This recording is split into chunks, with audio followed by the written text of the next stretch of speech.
Hey everybody, this is Lee. Let's build a mighty morphing workbench for these tools. This workbench is going to be 6 feet long by 4 feet wide and 37 inches tall.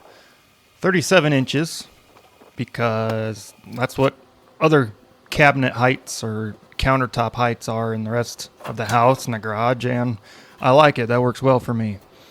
So I got this fancy pants 3/4 inch or 23/32, whatever it is, sanded veneered plywood from the local blue hardware store. As far as the workbench height goes, you got to choose what's best for you if you're going to build one of these things.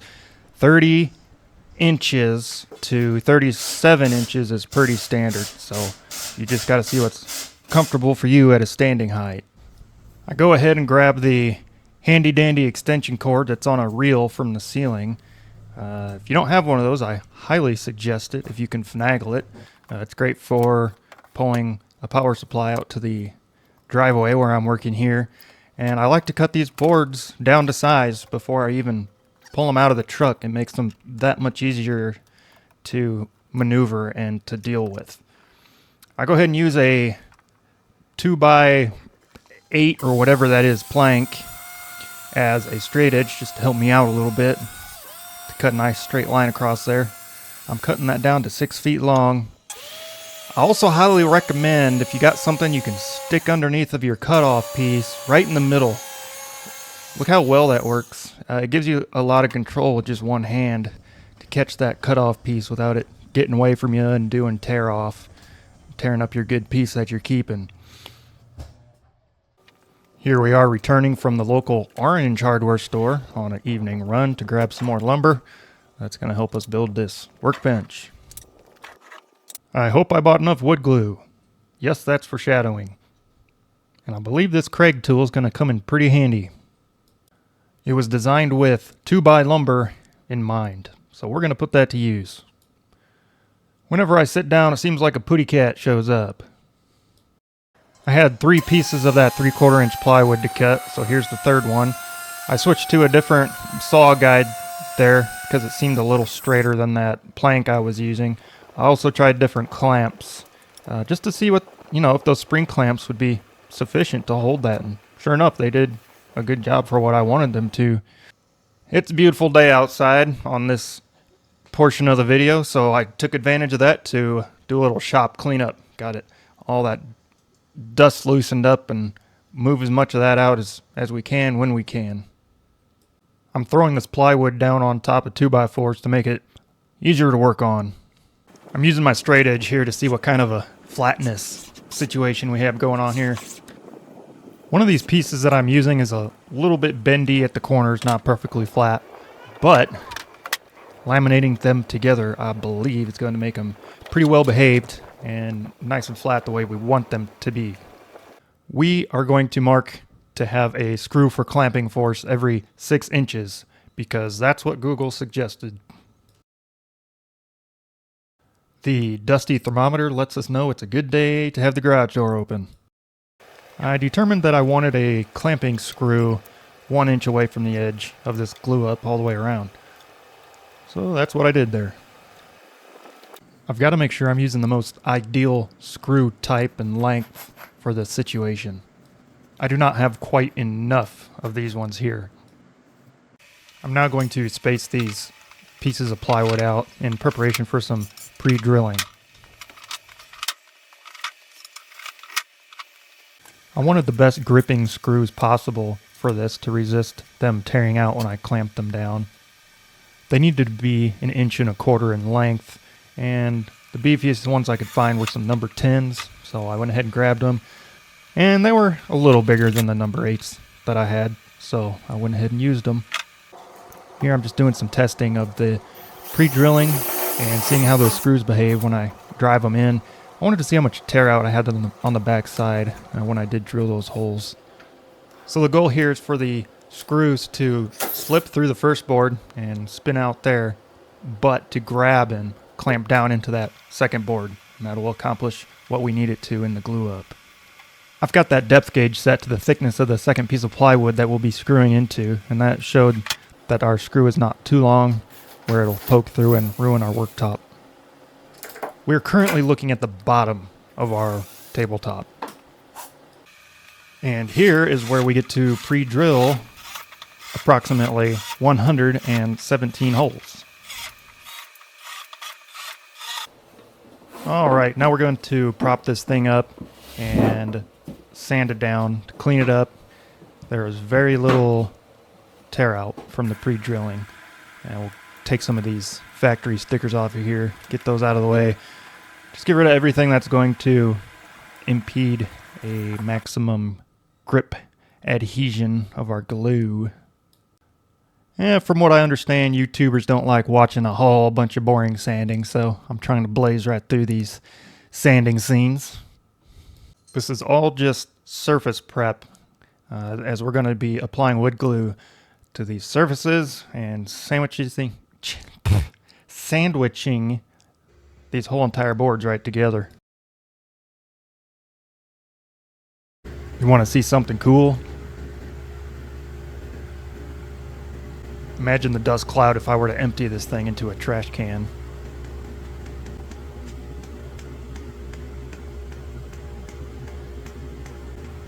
This little dust bag is like the gift that just keeps on giving. Quick little sweeparoo, and we're all cleaned up.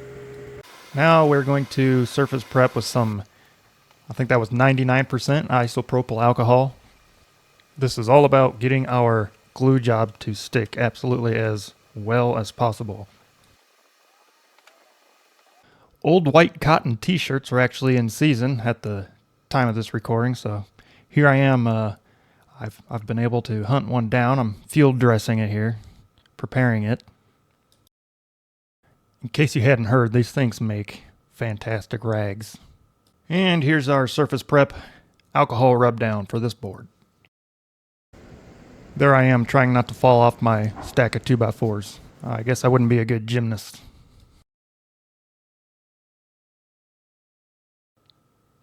We're going to pre-drill and slap a piece of scrap plywood on this thing to help us with the alignment once we get the glue laid down. Here is a test fit and an attempt to get everything in line in the best order in preparation to throw down some glue and have this be successful. All right, here we go. Tight Bond Original. I did not know how well this is going to go, and I did this in a half-panicked craze because I knew I had to be fast. This stuff has like a 5-minute working time or something like that before it starts to get tacky and hard to manipulate. In the video, it looks like this went really smooth, but believe me, I was feeling the pressure. By the way, about the glue, I used every last drop I could get out of those 2 bottles. I'll just be quiet here and let y'all watch the action.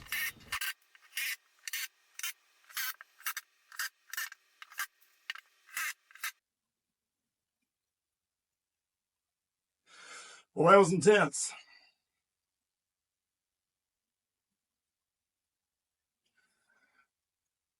Hopefully the end result is what we want. It was 71 degrees in the shop, but man, I was sweating like it was 90 after that bit. For wood glue cleanup, I like to wait till it dries if I can, because a lot of times it'll just pop right off of stuff like this plastic spatula. Stuff that it doesn't soak into. Okay, it is the next day and it's time to free this bench top of its binding shackles. And of course there's always a pooty cat.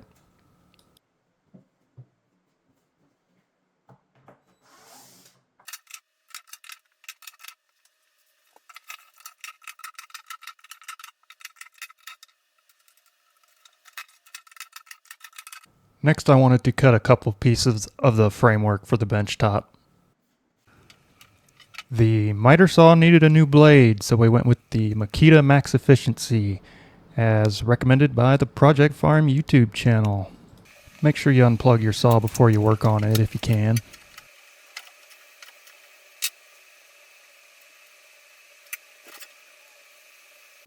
This blade actually amazed me. I could barely feel it going through the piece of wood.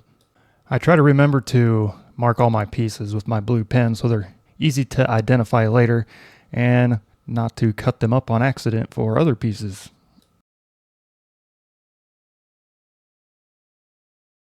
Right here I'm just calculating how long I need to make my table legs minus the thickness of the tabletop and the casters to get my 37-inch working height. Right here I'm setting up my router with a 1/2-inch shanked flush trim bit, and we're going to use that just to clean up the edges on our tabletop. Here you can see I was a genius and forgot to scrape off my dried wood glue, and the bearing on the bit traced right over that and made a funny shape. What I'm using here is a scraper with a carbide blade. I ordered this off of Amazon. I will link it below if you're looking for one. Now we're getting those edges nice and squared up with one another the way we want them.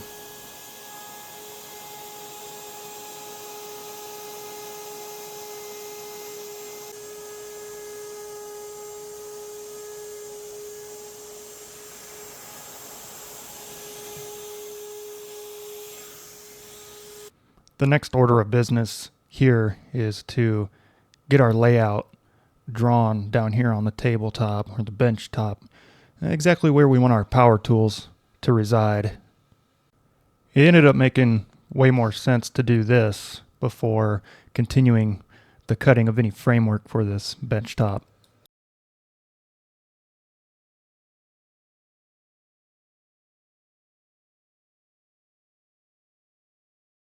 Out comes the jigsaw for some of these cuts. Some of these tools, I keep them in their original box. It makes it really easy to store them up on the shelf. For the first jigsaw cut here, I decided to try using a saw guide, but I didn't like it that much for this, and I ended up deciding to freehand the rest of the cuts, and they turned out fine. The narrow jigsaw blade that I used to cut that first radius, I left it installed for the rest of the cuts on this portion, and it ended up cutting out of alignment a little bit vertically by a couple of degrees. If I were to do this again, I would definitely reinstall the sturdiest blade I had once I was done cutting the radius portions of that cutout. For the rest of the cutting, I switched over to my circular saw, and I realized here that there was quite a bit of tear out. I went ahead and lined these cuts with painter's tape to help with that. It also smelled like Aunt Beatrice burnt the casserole, and I remembered I needed to change the blade on this saw as well. I had a fresh Irwin blade laying around, so I slapped that on there and got to cutting. Naturally, I still had to use the jigsaw to get into the corners of these circular saw cuts, so I did put my sturdy blade back on there, and it did just fine for that job. I missed a screw on the back side of this thing, and I found it with the saw, and it let me know.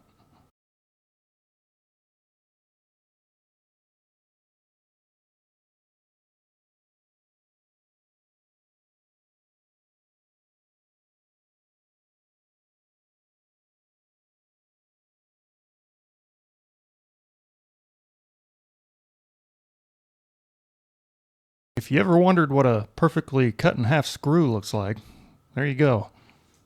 All right, now we've got a bench top with our power tool cutouts, and we'll do a little cleaning up here.